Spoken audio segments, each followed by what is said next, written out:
Hello students, this is your teacher Henry. In this video, I will demonstrate how to use a free website, Lessons, to read sentences, to fill in the correct comparative and superlative adjectives. These practice lessons will help you to prepare for your next discussion board activity. You can do the lessons online or print out the sentences and fill in the answers.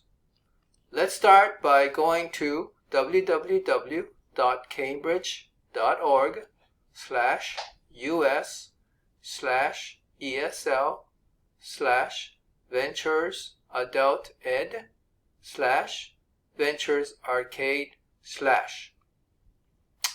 Then you click on number 2 and click on Unit 7, Shopping.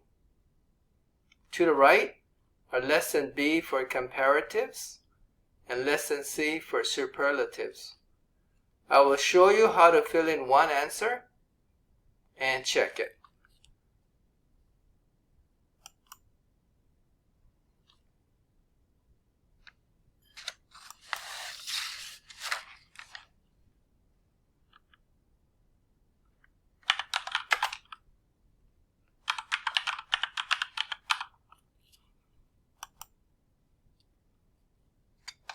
The answer is correct. You can go to the next button at the bottom right for the next sentence, or you can go to the menu to restart the lesson. Thank you.